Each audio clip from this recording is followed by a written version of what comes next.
Halo teman-teman, jadi hari ini saya akan menjelaskan tentang meme saya tentang memperkokoh persatuan dan kesatuan dalam NKRI.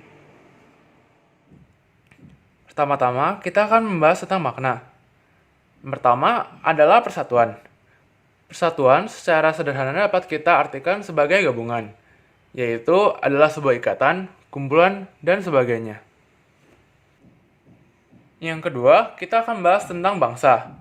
Bangsa dalam artinya di sini adalah tentu saja bangsa Indonesia. Dan bangsa Indonesia pasti memiliki wilayah Indonesia. Jika kita gabungkan dengan konsep persatuan, persatuan bangsa Indonesia yang artinya adalah yang menghuni wilayah Nusantara atau wilayah Indonesia. Yang ketiga, kita akan membahas tentang kesatuan. Konsep kesatuan yang kita anut akan meliputi aspek alamiah atau konsep kewilayahan dan aspek sosial. Kesatuan wilayah kita meliputi darat, laut, dan udara. Kebulatan yang kita anut ini kita yakini sebagai wawasan Nusantara. Konsep dari wawasan Nusantara adalah 1. Negara Indonesia adalah negara kepulauan. Kedua, pengertian kepulauan adalah lautan ditaburi pulau-pulau. Ketiga, menangguhnya wilayah laut darat dengan wilayah laut. Keempat, laut atau perairan adalah wilayah pokok dan bukan merupakan suatu pelengkap. Selanjutnya adalah aspek sosial. Aspek sosial diwujudkan yaitu 1. Kesatuan pertahanan keamanan, 1. Kesatuan sosial budaya, 1. Kesatuan ekonomi, dan 1. Kesatuan politik.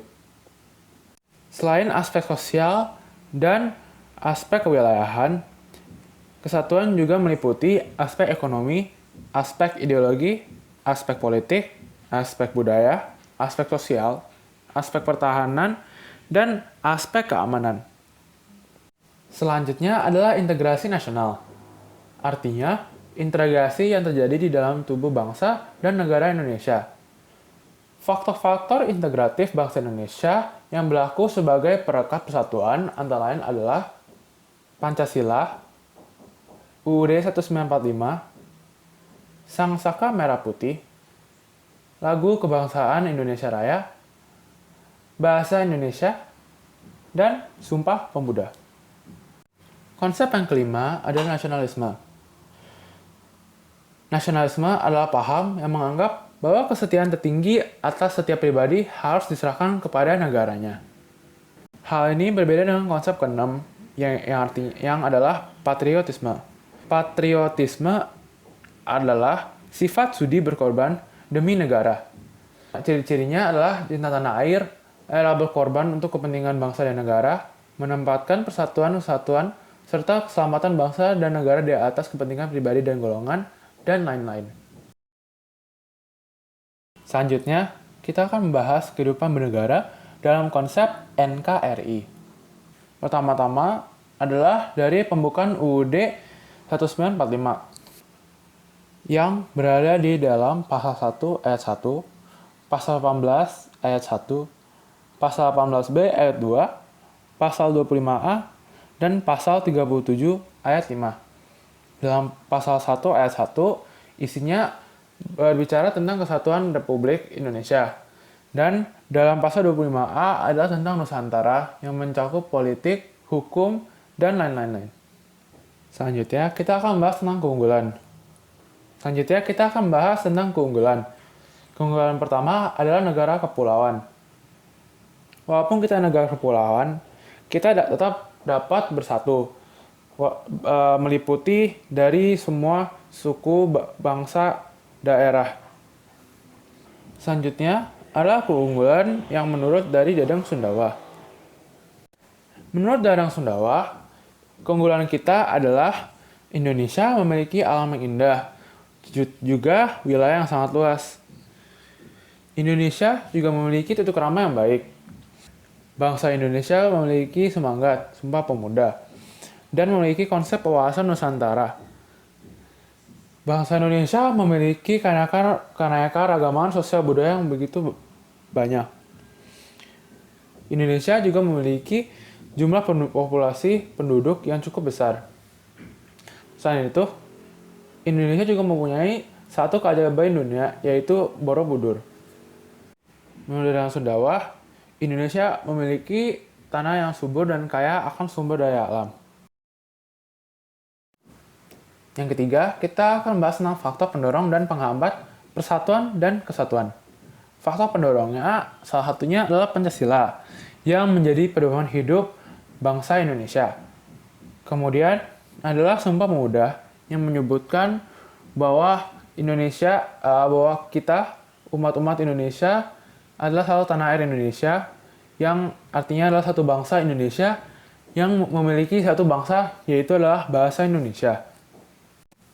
Faktor pendorong yang ketiga adalah Bhinneka Tunggal Ika, yang artinya adalah berbeda-beda tetapi tetap satu.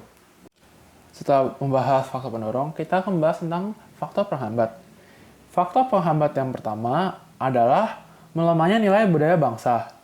Hal ini terjadi karena kuatnya pengaruh budaya asing yang datang ke Indonesia, seperti budaya Barat atau dalam Asia, budaya Korea. Yang kedua dapat diakibatkan dikarenakan faktor geografis. Dalam geografis, kita masih dapat melihat di Indonesia adanya ketidakmerataan pembangunan di beberapa daerah Indonesia. Selanjutnya adalah faktor keberagaman. Selanjutnya, faktor penghambatnya adalah gejala etnosentrisme. Gejala etnosentrisme dapat terjadi ketika menganggap remeh suku lain.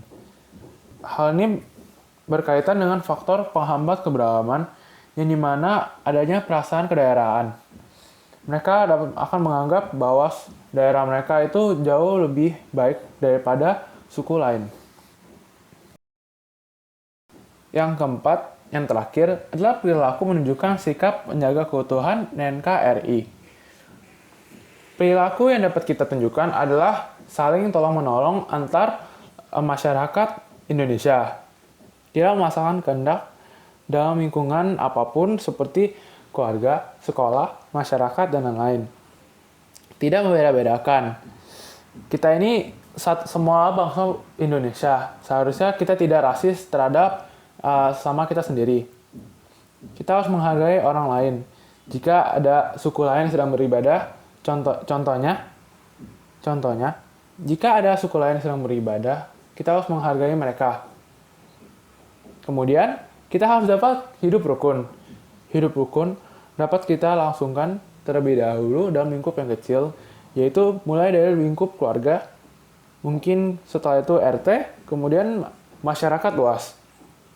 Dan yang terakhir, yang penting adalah kita semua saling menghormati antar umat Indonesia. Itu semua dari saya. Terima kasih sudah mendengarkan.